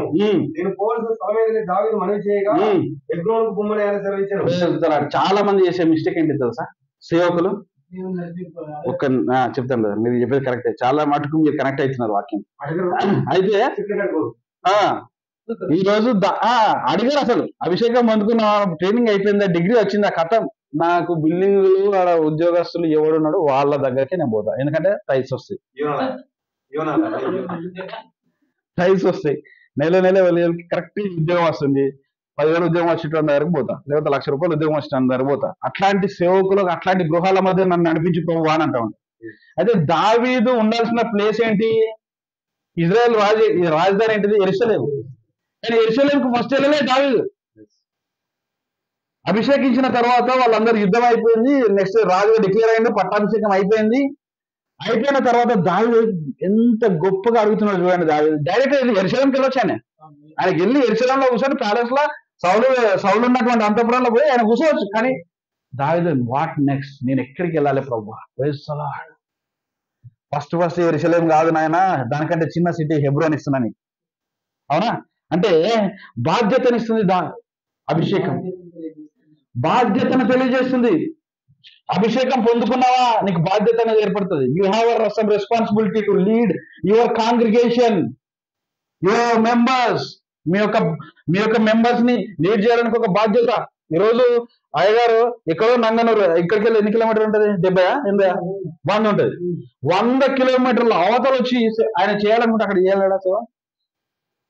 ఆయనకు అందరు పరిచయం ఉండొచ్చు కదా, మీకు అందరు ఊర్లో పరిచయం ఉండొచ్చు కదా, చెప్తే రారా? కానీ రాని ప్లేస్లకు, పోనీ ప్లేస్లకు, ఎక్కడనో మారుమూల ప్రాంతం మల్లాపూరి, ఇక్కడ కరీంనగర్ నుంచి దాదాపు 25 కిలోమీటర్లు లోపట్టుకుంటుంది. ఇక్కడికి వచ్చి ఎందుకు సేవ చేస్తున్నాడు? ఇంత ప్రయాసపడి ఎందుకు కడుతున్నాడు? ఆయనకు ఆ పిలుపు ఉంది, ఆయనకు అభిషేకం ఉంది, ఆయనకు భారం ఉంది, ఆయనకు బాధ్యత ఉంది. బాధ్యత వేస్తున్నాడు. ఇది ముఖ్యంగా సేవకులు ఈరోజు గ్రహించట్లేదు. అభిషేకం పొందుకున్న తర్వాత బాధ్యతను మారుస్తా ఉన్నారు. ఎప్పుడైతే నీకు బాధ్యత ఉంటుందో నువ్వు ఎక్కడికి వెళ్ళాలి ప్రభువా అని ఫస్ట్ అడుగుతావు దేవుని. ఉపవాసం ఉంటావు, ప్రార్థన చేస్తావు, అయ్యా నేను ఎక్కడికి వెళ్ళాలి? మారుమూల ప్రాంతం చూపిస్తే లేదు ఇది కళ, ఇది నాకు కళ వచ్చింది, మారుమూల ప్రాంతం కాదు హైదరాబాద్కే వెళ్ళమంటున్నాడు దేవుడు. హైదరాబాద్ లో అయితే సాలరీస్ ఇచ్చేటోళ్ళు ఉంటారు, మందిరాలు కట్టించేటోళ్ళు ఉంటారు, టైల్స్ ఇస్తారు, ఆఫరింగ్స్ ఇస్తారు, ఇంకా స్పెషల్ కానుకలు ఇస్తారు. అప్పుడప్పుడు మళ్ళీ వారం ఇంటికి భోజనానికి ఇస్తారు. వారం మనం చికెన్ తెచ్చుకోవాల్సిన అవసరం లేదు. ఇవన్నీ బెనిఫిట్స్. ఇది కాదు, ఇక్కడ హెబ్రోన్కు పొమ్మని దేవుడు చెప్తా ఉన్నాడు. కాబట్టి చదవండి 2వ వచనం కదండి. కాబట్టి ఇశ్రాయేలీయులను అహీలోయును కర్మేలీయుడగు నాబాలుకు భార్య అయిన అబిగయీలు అను తన 2 భార్యలను వెంట పెట్టుకుని దావీదు అక్కడికి పోయెను. మరియు దావీదు తన యొద్ద ఉన్న వారెవరిని వారందరినీ వారి వారి ఇంటి వారిని తోడుకొని వచ్చెను. వీరు హెబ్రోను గ్రామంలో కాపురం ఉండేది. అంతటి యూదా వారు అక్కడికి వచ్చి యూదా వారి మీద రాజుగా దావీదును పట్టాభిషేకం చేశారు. ఇప్పుడు హెబ్రోన్లో దావీదుకు పట్టాభిషేకం అయిందండి. ఇంకా బాధ్యత పెరిగింది. ఎప్పుడు అభిషేకం అయింది? ఎప్పుడో 15 సంవత్సరాల కిందట ఆ చిన్న పిల్లాడు ఉన్నప్పుడు అభిషేకించిండు. ఆ బాబుని నేను వాడుకుంటా. ఆ బాబుకు వాక్యం వస్తుందా? మరి ఇప్పుడు సభ దేవుడు అభిషేకించిన ఆయన ఇప్పుడే ఆయన పోయి వాక్యం చెప్తాడా? ఆయనకి ఏబిసిలే రావు ఇప్పుడు. అవునా? వస్తే రావు, ఏమనుకోకండి, వస్తే ఈ ఏబిసిలో రావు ఆయనకి, బాల్స్ ఫేమింగే రాదు. అట్లాంటిది వెంటనే వెళ్ళి ఎట్లా బాధ్యత చేస్తాడు? దానికి ఒక సమయం ఉంటుంది. ఆయన పెరగాలి, పెరగాలి, విద్యలో ప్రావీణ్యత సంపాదించాలి, మాట్లాడడం, కనీసం చదవడం తెలియకపోతే నువ్వు వాక్యం ఎట్లా చెప్తావు కదా? ఇవన్నీ ఉంటాయి. అంటే దావీదు 15 సంవత్సరాలప్పుడు ఆయనకి ఏమీ లేదు, గొర్రెలు కాస్తా ఉన్నాడు, ఆయనకు విద్య కూడా లేదు, యుద్ధంలో ప్రావీణ్యత లేదు, ఏమన్నా అడవిలో జంతువులను చంపుతాడు, అందుకే కట్ట పట్టుకొని పోయింది అంటున్నాడు. ఆయన చూడగానే కర్ర పట్టుకొని పోయింది, ఆయన కత్తి కూడా ఇవ్వలేదు, ఇచ్చినా కదా యూజ్ చేయలేదు, పట్టుకోవడానికి రాలేదు, ఎట్లా ఆపరేట్ చేయడానికి రోజు. అవునా? అందుకే కట్టేసుకుని కుక్కను కొట్టినట్టు కొడుతా అంటాడు. అనుకున్నాడు కుక్కను అనుకున్నాడు పైన. అంటే మన సైతాన్ కూడా మనం వచ్చే ధైర్యాన్ని చూసి ఏమనుకోవాలి, కుక్క అనుకోవాలి, దానికి కుక్క అనుకోవాలి. కనుక ఎప్పుడైతే అభిషేకం పొందుకుంటావో ధైర్యం ఇస్తుంది, అభిషేకం ఏం చేస్తుంది, ఇంకా బాధ్యతని ఇస్తుంది, అభిషేకం ఏం చేస్తుంది, ఇంకా మంచి సంబంధాలను ఇస్తుంది, అభిషేకము నీ యొక్క టాలెంట్స్ ని బయటకు తెలుస్తుంది. చాలా మంది మన ఇక్కడ నిజంగా చెప్తున్నా కదా, హైదరాబాద్ ఉండే సేవకుల కంటే గొప్ప గొప్ప తలాంతులు మీకున్నాయి. హైదరాబాద్ ఉంటేనే పెద్ద గొప్ప సేవకుడు కాదు, ఎరుసలేంలో ఉంటేనే పెద్ద రాజు కాదు, అది ఎరుసలేం అనుకోండి సపోజ్, అక్కడ ఉంటేనే రాజు కాదు, ఇక్కడ ఉన్నా నువ్వు రాజువే. ఇది హెబ్రోన్ లాంటిదే, ఇది చిన్న పట్టణమే, అయినా నువ్వు రాజువే. కానీ నీలో అద్భుతమైనటువంటి తలాంతులు ఉన్నాయి. అవి ఎప్పుడు నువ్వు గుర్తిస్తావంటే, ఎప్పుడు గుర్తించబడతాయంటే అభిషేకం పొందుకున్న తర్వాత. కనుక ఎప్పుడైతే నువ్వు అభిషేకం పొందుకుంటావో నీకు బాధ్యతలు పెరుగుతాయి. నెక్స్ట్ అభిషేకం ఏమిస్తుంది అంటే 2 సామెతలు 5వ అధ్యాయం 1-5 వచనాలు చదవండి. అభిషేకం ఏమిస్తుందో చూద్దాం. Praise the lord. yes 5వ అధ్యాయం మొదటి నుంచి. ఇశ్రాయేలు వారి సకల గోత్రం వారు హెబ్రోనులో దావీదునొద్దకు వచ్చి చిత్తగించుము, మేము నీ ఎముక వంటి వారము, రక్త సంబంధము, పూర్వకాలం. అప్పటి వరకు శత్రువులు చూసి అవునా, సవాలు జరుగుతామంటే ఎవరు రాలేదు దగ్గరికి, ఎవరు ఆల్రెడీ అన్నం కూడా పెట్టలేదు. ఎప్పుడైతే రాజు అయిందో ఏమవుతుందండి, ఏమవుతుంది, శక్తి వస్తుంది, బలం పెరుగుతాయి. You have a power. అభిషేకం పొందుకున్న తర్వాత నీకు శక్తి వస్తుంది. అలా అని వెంటనే అభిషేకం పొందుకున్న తర్వాత ఎవరు వరకు వాళ్ళ మీద చేతులు పెట్టి గో అవే అన్నావు అనుకో, ఉల్టా నీకే వస్తుంది, ఉల్టా. అందుకే ప్రతి ఒక్కరి మీద హస్త నిక్షేపణ చేయొద్దు అని ఉంటది తిమోతికి రాసిన పత్రికలో. ఎక్కడ పడితే అక్కడ హస్త నిక్షేపణ చేయొద్దు, చేయించుకోవద్దు కూడా, ఉల్టా నీకు వస్తుంది తెలుసా. ఆ వాక్యం తర్వాత చెప్తాను. ఒకసారి చూడండి, 5 వచనాలు చూడండి. పూర్వకాలమున సౌలు మా మీద రాజై ఉండగా నీవు ఇశ్రాయేలును నడిపించువాడవై ఉంటివి. అప్పుడు గుర్తొచ్చింది వీళ్ళకి, నేను తరిమినప్పుడు గుర్తురాలే. సౌలు రాజై అయినప్పుడు ఈయననే నడిపించాడు. అవునా? అయితే ఇప్పుడు నీవు ఇశ్రాయేలును బట్టి నా జనులను పాలించి వారి మీద అధిపతి ఉండు అని యెహోవా నీ గురించి సెలవిచ్చి ఉన్నాడని చెప్పింది. మరియు ఇశ్రాయేల్ వారి పెద్దలందరూ హెబ్రోనులో రాజు వద్దకు రాగా, రాజైన దావీదు హెబ్రోనులో యెహోవా సన్నిధిని వారితో నిబంధన చేసేది కనుక ఇశ్రాయేల్ వారి మీద రాజగుటకై వారు దావీదును పట్టాభిషేకం చేసి. ఎప్పుడైతే అభిషేకం పొందుకుంటావో నీకు శక్తి వస్తుంది, నీకు పవర్ వస్తుంది. నీ యొక్క అభిషేకాన్ని గుర్తించి అనేక మంది యాడ్ అవుతారు. యాడ్ అయ్యి నీకు ఒక పవర్, అథారిటీ. పట్టాభిషేకం అంటే you have authority to lead congregation, you have authority to lead your own people. అవును కదా. చివరిగా అస్సలైన ప్రాముఖ్యమైన అంశం ఇది. ఇప్పటిదాకా చెప్పింది ఒక ఎత్తు, ఇప్పుడు చెప్పేది ఒక ఎత్తు. ఇది లేకపోతే ఎంత అభిషేకం ఉన్న వ్యక్తి కూడా వేస్ట్. ఇప్పుడు చెప్పే పాయింట్ అపోస్తుల కార్యంలో 13వ అధ్యాయం 22వ వచనం తీయండి. అపోస్తుల కార్యంలో 13వ అధ్యాయం 22వ వచనం. అక్కడ తర్వాత అతన్ని తొలగించి దావీదును వారికి రాజుగా ఏర్పరచెను. మరియు ఆయన, నేను యెషై కుమారుడైన దావీదును కనుగొంటిని, అతడు నా ఇష్టానుసారుడైన మనుషుడు. ఎవరు చెప్తున్నారు సాక్షి మేడం? దేవుడే నా ఇష్టానుసారమైన మనుషుడు. ఇక్కడ ఇద్దరి గురించి మాట్లాడుతూ ఉన్నాను వాక్యంలో ఫస్ట్ నుంచి, సౌలు దావీదు. అవునా? సౌలును దేవుడు అభిషేకించాడా లేదా? ఎప్పుడు అభిషేకించాడు? ఆయన గాడిదల కోసం వెళ్తా ఉంటే, అయ్యా గాడిదలు ఎత్తుకునేటోడే వాడే ఇది ఇజ్రాయెల్కి రాజు. అప్పటి వరకు న్యాయాధిపతి ఈ జనులే కోరుకున్నారని. అవునా? కోరుకున్నప్పుడు సౌలు మంచిగుంటాడు, హైట్ ఉంటాడు, 10,000 మందిలో గుర్తించబడతాడట సౌలు. అంటే అంత హైట్ ఉంటాడు. అంటే మనం అందరం నిలుచుంటే ఈ తల ఎవరికైతే ఎత్తుంటో వాడినైతే నువ్వు గుర్తిస్తావు కదా స్పెషల్. అట్లా గుర్తించబడ్డాడు. అవునా? అప్పుడైతే ఆయన రూపం చూసో, ఆయన బాహ్యం చూసో, ఆయన టాలెంట్ చూసో అక్కడ రాజు అయిపోయాడు. ఇక్కడ దేవుడు ఏం చెప్తా ఉన్నాడు? 13:22లో ఒక గొప్ప మాట చెప్తా ఉన్నాడు. ఏమని? అతడు నా ఇష్టానుసారమైన మనుషుడు. ఇష్టానుసారమైనటువంటి మనస్సు. ఇష్టానుసారమైనటువంటి మనస్సు అంటే అభిషేకం పొందుకున్న తర్వాత దేవునికి ఇష్టానుసారమైన మనుషునిగా నువ్వు మారిపోతావు. సౌలు కూడా ఇష్టానుసారమైన మనుషుడే ఉండే ఫస్ట్. కానీ ఏం చేసిండు తెలుసా? ఇక్కడ ఏం చేశాడు? సౌలు చేసిన పాపం ఏంటి తెలుసా? అసలు ఇద్దరు, నేను క్వశ్చన్ ఇస్తాను మీకు. సౌలు పాపాత్ముడా, దావీదు పాపాత్ముడా? వాళ్ళు చేసిన పనులను బట్టి చెప్పాలి. ఫస్ట్ పనులను బట్టి పనులను బట్టి ఎవడు పాపాత్ముడు? ఎందుకు? ఎవడు లేనప్పుడు లాస్ట్ ఆయన వ్యభిచారం చేశాడు. సౌలు చేసిన వ్యభిచారం దేవుని మాట ఇది అసలు దానికంటే పెద్ద పాపం. మాట వినకపోడు. సౌలు ఏం చేస్తున్నాడు తెలుసా? దేవుడి ఇష్టానుసారమైనటువంటి దేవుని పని ఏంటిది? అమాలేకీలను వెళ్ళి నువ్వు మొత్తం ఒక్కడు కూడా ఉంచక రా అని అన్నాడు. కనీసం మట్టి కూడా ఉంచక రాలా అంటే అక్కడ ఉన్న జంతువులను కూడా తీసుకురావడానికి వీలేదు అని చెప్తే ఈయనేం చేశాడు? సౌలు ఏం చేశాడు? ఆయనకి ఇష్టమైన అన్ని పక్కన పెట్టుకున్నాడు. అందరిని చంపేస్తున్నాడు. ఇష్టమైన ఆడవాళ్ళని పక్కన పెట్టుకున్నాడు. ఈ బలాఢ్యులను పక్కన పెట్టుకున్నాడు. జంతువులను పక్కన పెట్టుకున్నాడు. అంటే సపోజ్ ఒక ఎగ్జాంపుల్ చెప్తాను ప్రాక్టికల్ గా. దేవుడు ఇట్లా ఎంటర్ అవుదాం అనుకుంటున్నాడు. అవునా? దేవుడు ఇట్లా ఎంటర్ అవుదాం అనుకుంటున్నాడు. ఇప్పుడు సౌలు ఏం చేస్తున్నాడు? ఇట్లున్నాడు. దేవుని ప్లాన్ ఏంది? ఆయన అక్కడికి వచ్చి అక్కడ వాక్యం చెప్పాలి, చేయాలి, ఇజ్రాయెల్ ప్రజలను ఏలాలి. కానీ ఈ సౌలు తీయట్లేదు చేతిని. అంటే దేవునికి దూరంగా దేవునికి ఇష్టమైన పని చేయట్లేదు. ఒక చిన్న ఎగ్జాంపుల్ చెప్తాను, మీరు కొద్దిగా బాధపడతారు కావచ్చు. చెప్పాల్సిందే. ఏంటి తెలుసా? సపోజ్ దేవుడు ఉన్నాడు. దేవుడు థూ అని ఉంచిండు. అక్కడ అంతా వామిటింగ్ అంత ఉంచేసిండు. ఉంచిన తర్వాత పిలిచిండు సౌలుని. పిలిచి అది తీసి బయటపడేసి లేకపోతే నీళ్ళు కొట్టేసి అన్నాడు. కానీ సౌలు ఏం చేస్తున్నాడు? దాన్ని మంచిగా తీసి అయ్యా నీదే కాదు శ్రేష్ఠ అదే తీసుకొచ్చి మళ్ళీ దేవునికి ఇస్తున్నాడు.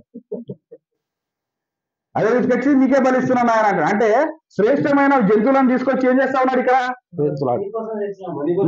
అన్ని ఇక్కడ ఇంకేమంటున్నాడు సామ్యాలతోని? లేదు దేవునికి బలి ఇవ్వడానికి తీసుకొచ్చిన 17వ వచనం 16 కంటే ముందు 15లో అక్కడ క్లియర్గా ఉంటుంది. మీకు ఇవ్వాల్సిన అవసరం లేదు. అక్కడ చెప్తా ఉన్నాడు, శ్రేష్టమైన వాటిని దేవునికి ఇవ్వడానికి తీసుకొచ్చినా నువ్వు నాకు సహాయం చేయి, నువ్వు ప్రార్థన చేయని సౌలుని ఇంకా అడుగుతా ఉన్నాడు. ఇంకేం చెప్తా ఉన్నాడు? జనుల దగ్గర నన్ను ఇంకా నా పేరు పెంపొందించినట్టు నన్ను ఇంకా దాన్ని ఏమంటే ప్రేజ్ చేయి, నన్ను ఆశీర్వదించని చెప్తా ఉన్నాడు. ఇద్దరం కలిసిపోయి దేవునికి బలర్పిస్తామంటా ఉన్నాడు. అంటే ఆయన చేసిన తప్పు ప్రవక్తతో కూడా తప్పు చేపిస్తామని చూస్తా ఉన్నాడు. అది దేవునికి ఇష్టం. అక్కడ మండింది దేవునికి. కడుపు కాలిపోయింది. నేను ఏం చేయమన్నా వీడు ఏం చేస్తా ఉన్నాడు? నాకు ఇష్టానుసారంగా వాడు జీవించట్లే. నాకు అనిష్టమైన అమాలేకీయులు ఎంత దుర్మార్గులు తెలుసా? చిన్న పిల్లలను కట్ చేసి కాల్ చేసి ఎగిరేస్తారట. చిన్న పిల్లలను చంపొచ్చా? చంపకూడదు. అమాలేకీయులు అలాంటి వ్యక్తులను దేవుడు శాపగ్రస్తమైనటువంటి వ్యక్తులు వాళ్ళు. అలాంటి వ్యక్తులను దేవుడు తృణీకరిస్తే నువ్వు చేయాల్సిన నీ రాజుగా ఉంచి నువ్వు చేయమన్న పని ఏంటిది? నువ్వు చేస్తున్నది ఏంటిది? ఇంకా సౌలు ఏమన్నాడు? సౌలు ఇట్లా వెళ్ళిపోయి నిజంగా నేను చేసింది గొప్ప. మళ్ళీ ఇంకేమంటున్నాడు? సౌలు జనులను చూస్తున్నాడు. ఎప్పుడైతే రాజు అయిండో అక్కడ ఒక మాట ఉంటది, జనుల దృష్టిలో నేను రాజుగా ఉండాలి, నేను జనుల దగ్గర నేను ఇంకా రాజుగానే ఉండాలి, జనులు నన్ను గొప్పవానిగా ఊహించుకోవాలని చెప్పి ఆయన జనులను చూస్తున్నాడు. కానీ దేవుని మాటను తృణీకరించాడు. అది దేవునికి ఇష్టమైంది కాదు. కానీ దావీదు చేసిన తప్పేంటి? దావీదు ఎప్పుడైతే పాపంలో పడ్డాడో వెంటనే ప్రవక్త వచ్చి ఏ ప్రవక్త వస్తాడు? ప్రవక్త పేరు నాతాను వస్తాడు. నాతాను వచ్చి గద్దించగానే వెంటనే ఆయన టర్న్ అయిపోయి కింద పడి అయ్యా సాగిలపడి అక్కడ దేవునికి ఇష్టానుసారమైన వ్యక్తిగా మారిపోయాడు. చేసింది పాపమే, ఘోరమైన పాపం, వ్యభిచారము. సౌలు కంటే గొప్ప పాపం అది తెలుసా? కానీ దేవుడు ఆ శిక్ష ఇచ్చినది దావీదుకి ఇచ్చిండు. ఎందుకంటే ఆయన చేతిలో మందిరము కట్టబడలేదు. నెక్స్ట్ జనరేషన్కి వెళ్ళిపోయింది. ఎప్పుడైతే కానీ దావీదు దేవుడు క్షమించాడు. అవునా? ఇక్కడ ఇష్టానుసారంగా అంటే ఎప్పుడైతే ఇక్కడ ఏంటో తెలుసా? ఫస్ట్ ఆఫ్ ఆల్ ఈరోజు దైవ సేవకునిగా ఉన్న నువ్వు ఇది దేవుని మనస్సు, ఇది నీ మనస్సు. ఒకసారి చూడండి, అందరు ఇట్లా కనెక్ట్ అయిపోవాలి. సౌలు మనసు ఇట్లా కనెక్ట్ కాలేదు, ఇట్లా అయిపోయింది, రివర్స్ అయింది. ఎప్పుడైతే నువ్వు కనెక్ట్ అవుతావో అద్భుతమైనటువంటి కార్యాలు చేస్తావు. ఎప్పుడు కనెక్ట్ అవుతావు? అది అభిషేకం పొందుకున్న తర్వాత కనెక్ట్ అవుతావు. Praise the lord. అభిషేకం పొందుకున్న తర్వాత దేవుని మనసు నీలోకి వచ్చేస్తుంది. అభిషేకం పొందుకున్న తర్వాత దేవునికి ఇష్టానుసారంగా నువ్వు ఇష్టానుసారంగా ఉంటే దేవుడు నిన్ను అభిషేకిస్తాడు. అవునా? దావీదుకి దేవుడు ఇష్టం కదా, అందుకే అభిషేకించిండు కదా, అందుకే రాజు అయ్యిండు కదా, అందుకే గొర్రెల కాపరులు ఉన్నటువంటి వ్యక్తి మనుషుల కాపరిగా అయ్యిండు, ఒక రాజ్యానికి రాజుగా అయ్యిండు, ఒక రాజ్యానికి కాపరిగా అయ్యిండు. అవునా కదా? ఇక సౌలు అడ్డుకుంటా ఉన్నాడు, దేవునికి ఇష్టమైన పని చేస్తున్నట్టే చేస్తున్నాడు, తృణీకరించబడుతా ఉన్నాడు. అవునా? తృణీకరిస్తా ఉన్నాడు. కనుక సేవకులమైనటువంటి మనం కూడా ఏం చేయాలో తెలుసా? సేవకులమైనటువంటి మనం కూడా దేవునికి ఇష్టమైన పని చేసినప్పుడు నీ యొక్క అభిషేకము వర్ధిల్లుతుంది. మత్తయి సువార్త ఒకసారి చేయండి. అందుకే దీనికంటే ముందు రోమియోలు రాసిన పత్రిక 8వ అధ్యాయము 14వ వచనం చేయండి. రోమియోలు రాసిన పత్రిక 8వ అధ్యాయం 14వ వచనం. ఇది అందరూ చదవాలి. ఒకసారి అందరు చేయండి కదా. దేవుని ఆత్మ చేత ఎందరూ నడిపింపబడుదురో వారందరూ దేవుని కుమారులైదురు. మనకు కావాల్సింది ఇప్పుడు ఏంటిది అంటే అభిషేకం కావాలా? దేవుని ఆత్మ పొందుకోవాలంటే నీకు అభిషేకం కావాలి కదా. అంటే అభిషేకం అంటే దేవుని ఆత్మ నీలో ఉంటది కదా. అంటే దేవుని ఆత్మతో ఎందరూ నడిపింపబడతారు వాళ్ళట ఎవరట? దేవుని కుమారులట. గలతీయులకు రాసిన పత్రిక 2వ అధ్యాయము 20-21 చేయండి. గలతీయులకు రాసిన పత్రిక 2వ అధ్యాయం 20-21. నేను క్రీస్తుతో కూడా సిలువ వేయబడినాను, ఇక జీవించువాడు నేను కాదు, క్రీస్తే నాయన జీవించున్నాడు. ఇక్కడ సిలువ దేన్ని వేస్తున్నాం తెలుసా? మన ఆలోచనలు, మన తలంపులను సిలువ వేస్తా ఉన్నాం. అవునా? ఇక్కడ ఇప్పుడు మన తలంపులు సిలువ వేయబడాలి, దేవుని తలంపు ముందు పడాలి. నీ యొక్క సొంత ఆలోచనలు కాదు. పరిచర్యలో నువ్వు ఈ ఊరికి వెళ్తావు, ఆ ఊరికి వెళ్తావు, అక్కడ బాగా వస్తుంది, ఇక్కడ బాగా వస్తుంది. ఎప్పుడైతే నీ హృదయం అభిషేకంతో కరెక్ట్ అవుతుందో నీ పడలను సిలువ వేసుకుంటావు. నువ్వు అంటే నీ సొంత ఆలోచనలు సిలువ వేసుకుంటావు, నీ సొంత తలంపులను సిలువ వేసుకుంటావు, నీ సొంత పనులను సిలువ వేసుకుంటావు. సిలువ వేసుకుని దేన్ని ఏం చేస్తావట? నెక్స్ట్ అక్కడ పౌలే చెప్తున్నాడు, మన సొంత పౌలే చెప్తున్నాడు. అవునా కదా? మళ్ళీ బ్రదర్, నేను క్రీస్తుతో కూడా సిలువ వేయబడి ఉన్నాను. క్రీస్తుతో కూడా సిలువ వేయబడ్డాడట. క్రీస్తు దేన్ని సిలువ వేసాడు తెలుసా? శరీరాశ, నేత్రాశ, జీవకుటుంబము, లోకాన్ని సిలువ వేసుకున్నాడు. తర్వాత నెక్స్ట్ ఇకను జీవించువాడు నేను కాను, క్రీస్తే నాయన జీవించున్నాడు. శరీరమని జీవించిన జీవితము నన్ను ప్రేమించి నా కొరకు తను తాను అప్పగించుకున్న దేవుని కుమారుని విశ్వాసం వలన జీవిస్తున్నాను. ఇప్పుడు జీవిస్తున్నది. ఎప్పుడైతే నీ యొక్క లోకాశలను, నీ తరంపులను నువ్వు సిలువ వేసుకుంటావో ఆటోమేటిక్ గా దేవుని ఆత్మ నీలోకి వస్తుంది. అప్పుడు దేవుడు నీలో జీవిస్తా ఉంటాడు. ఎప్పుడైతే దేవుడు నీలో జీవిస్తాడో నీ యొక్క అభిషేకం వర్ధిల్లుతుంది, నీ యొక్క అభిషేకం యథార్థంగా ఉంటది. నీ యొక్క మనసు దేవుని మనసుతో కనెక్ట్ అయిపోయి ఏం చేస్తుందంటే అద్భుతమైనటువంటి కార్యములు చేస్తుంది. ఈ రోజు మన సంఘాలు వృద్ధి పొందట్లేదు అంటే ఎక్కడో ఒకడ దేవుని మాట తృణీకరిస్తా ఉన్నాం. Praise the lord. అది ఆలోచించుకోవాలి. ఇది ఇంపార్టెంట్. ఈరోజు ఈ 5 టాపిక్ల కంటే ఇది ఇంపార్టెంట్. దావీదు నా హృదయానుసారుడు, పలానా శ్రీనివాసరావు నా హృదయానుసారుడు, పలానా దాగర్ పాస్టర్ నా హృదయానుసారుడు, పలానా ఐజాక్ పాస్టర్ నాకు హృదయానుసారుడు, పలానా నర్సా పాస్టర్ నాకు హృదయానుసారుడు ఎప్పుడైతాడు అంటే దేవుని పని ఆయన చెప్పినట్టు నువ్వు చేసినప్పుడు, నీ యొక్క తలంపులను సిలువ వేసినప్పుడు, నీ యొక్క ఆలోచనలను సిలువ వేసినప్పుడు. నాకు ఇట్లాంటి మందిరం కావాలి, అట్లాంటి మందిరం కావాలి కాదు, నాకు దేవుని మందిరము కావాలి, దేవుని ఆలోచనలతో ఉన్నటువంటి మందిరము కావాలి అని నువ్వు దేవుణ్ణి జీవింపజేస్తావో అప్పుడు నీ యొక్క పరిచర్య అద్భుతంగా వాడబడుతుంది. అయితే దేవుడు ఎవరిని తృణీకరిస్తాడు తెలుసా? దేవుడు ఎవరిని తృణీకరిస్తాడు తెలుసా? ఇట్లా మెస్మరైజ్ చేసేటోళ్ళని వీళ్ళనే. ఒకసారి మత్తయి సువార్త తీయండి మాట. మత్తయి సువార్త 7వ అధ్యాయం. మత్తయి సువార్త 7వ అధ్యాయం. అభిషేకం పొందుకున్న తర్వాత చాలా మంది ఇది రాంగ్ అజంప్షన్ ఉన్నది. ఇలా చాలా మంది సేవకులకు అభిషేకం పొందుకున్న తర్వాత చాలా మంది అద్భుత కార్యాలు చేస్తున్నాం కదా, మేము నిజంగా దేవుని సేవ చేస్తున్నాం అని అనుకుంటారు కదా. ఒక్కసారి చూద్దాం ఆ మాట. 7వ అధ్యాయము 22 నుంచి 23 వచనం. ఫస్ట్ 23 చదవండి. అప్పుడు నేను మిమ్మల్ని ఎన్నడూ ఎరగను, అక్రమం చేయవారు ఎవరితో అంటున్నాడు? ఇక్కడ సేవకులతో అంటున్నాడు దేవుడు.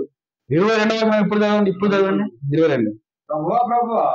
మేము నీ నామములో ప్రవచింపలేదా? ఈ నామములో ఇంత కఠినమైన మాట తెలుసా దైవ సేవకులకి?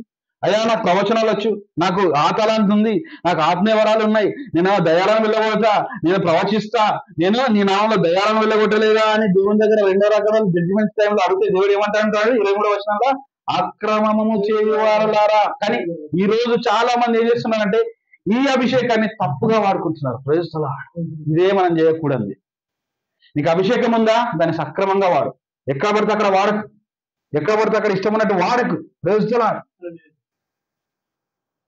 చాలా మిస్టేక్ చేస్తున్నారు. చూడండి, నాకు అభిషేకం ఉంది అని ఇష్టమైనట్టు దాన్ని వాడుతున్నారు, ఇష్టమైనట్టు ప్రచారం చేస్తున్నారు, దాన్ని అడ్వర్టైజ్ చేసుకుంటున్నారు, దాంతో డబ్బులు సంపాదించుకుంటున్నారు. డబ్బులు సంపాదించుకుంటే ఏమవుతుంది అంటే అక్రమం చేయవారులారా అయిపోతుంది. 10,000 ఇస్తే ఇంత ఫోటో దిగుతాను ఒక అయ్యగారు అంటాడు. 10,000 ఇస్తే నీ యొక్క దయ్యాన్ని నిలబెడతాను ఒక అయ్యగారు అంటాడు. 1,00,000 రూపాయలు ఇస్తే నిన్ను ఎక్కడైనా నిలబెడితే నిన్ను ప్రదానం చేస్తాను ఇంకో అయ్యగారు అంటాడు. వీళ్ళు అక్రమం చేసేవాళ్ళు కదా. నీకు అభిషేకం ఉంది కదా, నీ అభిషేకాన్ని ఇష్టమైనట్టు వాడతావా? నీకు అభిషేకం మరి నువ్వు 1,00,000 రూపాయలు ఇస్తే దేవుడు ఇచ్చిందా? చెప్పండి. చాలా మంది, కొంతమంది మీరు 1,00,000 రూపాయలు కట్టండి, మీకు అభిషేకించే దైవజనులుగా మేము తయారు చేస్తాము, ఈ రోజు ఈ కాన్ఫరెన్స్ ఉంది మీరు అటెండ్ కాండి అని అంటే మీరు వెళ్తారా వెళ్ళరా? వెళ్ళొద్దు. అది 1,00,000 రూపాయలు ఇచ్చి ఎవడు అభిషేకం ఇయ్యడు. అంటే వీళ్ళెవరు అక్రమం చేయవారులారా. ఇలాంటి సేవ మనం చేయొద్దు. ఇలాంటి సేవకులుగా మనం ఉండదు. 21వ వచనం చూడండి అక్కడ మాట. 21వ వచనం ఇప్పుడు చూడండి.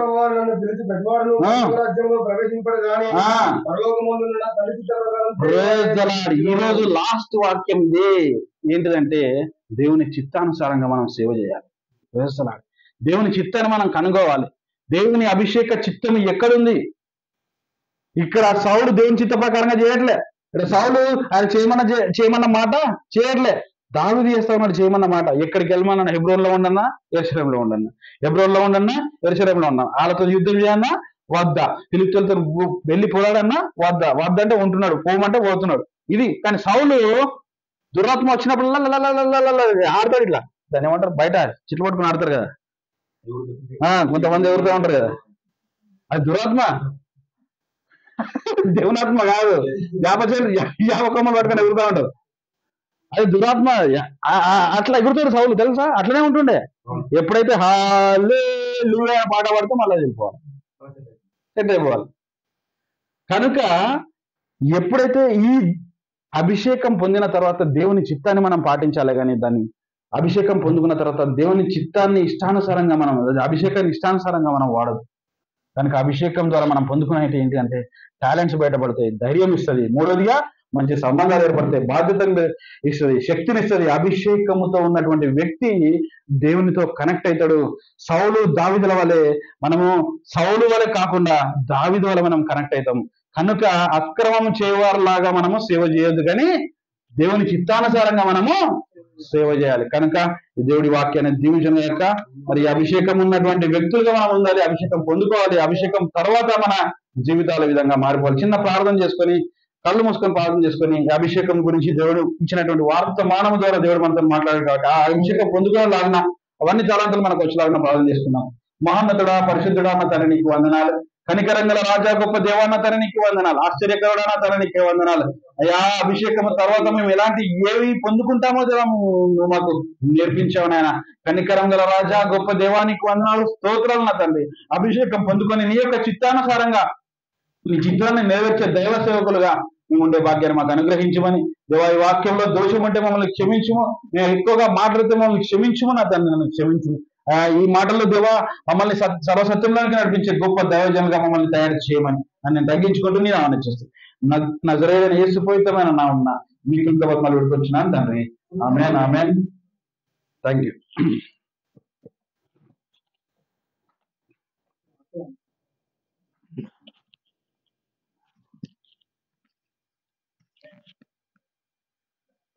మంచిది, ప్రభు నామానికి మేము కలుగుతారు. చాలా చక్కని ఆత్మీయ సందేశం దైవజనులు మనం. అభిషేకం మనిషిలో మార్పును కలిగిస్తుంది. దావీదు చిన్నవాడే, యుద్ధమైన వాడే, వడ్డివాడే, అజ్ఞాని. అభిషేకం ఎప్పుడైతే పొందుకున్నాడో రాజుగా దేవుడు రాజుగా చేసి అనేక ప్రజలకు ఒక మాదిరిగా వచ్చాడు. అట్లాగే దైవజనమైన మనం కూడా మన జీవితాల్లో అభిషేకం వచ్చినప్పుడు మార్పు కలుగుతుంది, సేవ ఫలిస్తుంది, విస్తరిస్తుంది, అనేకులకు మాదిరిగా దేవుడు ఈ రోజున మనం దాన్ని వాడకం పోతున్నాడు. దేవుడు నామాన్ని కలుగుతాం. హల్లెలూయా, హల్లెలూయా. చక్కని వాక్యం, హృదయాల్లో ఒక మంట పుట్టించే వాక్యం, హృదయాన్ని బలపరిచే వాక్యం, సేవను బలపరిచే వాక్యం దైవజనులు అందించారు. ఈ మల్కాపూర్లో పరిచయం చేస్తున్న నరసింహ పాస్టర్ గారి పక్షమున వారి ప్రత్యేకమైన ధన్యవాదములు వందనాలు తెలియజేస్తున్నారు. వారు అడిగిన ప్రార్థనలో జ్ఞాపకం చేసుకోండి. ఏమని పరిచర్య అభివృద్ధి చెందాలి, ఇంకా ముందుకెళ్ళాలి, అవశ్యంగా ముందుకోవాలి, ఆత్మలన్నీ మీ మందిరంలో ప్రార్థన చేయాలి. చాలా సంతోషం, మంచిది. మరొక సమయంలో వెళ్తున్నాం మన మధ్యలో దైవజనులు ముందుకు వచ్చి వాళ్ళు పరిచయం చేసుకుంటాం. 10 నిమిషాల తర్వాత మనం ప్రార్థనలోకి వెళ్దాం.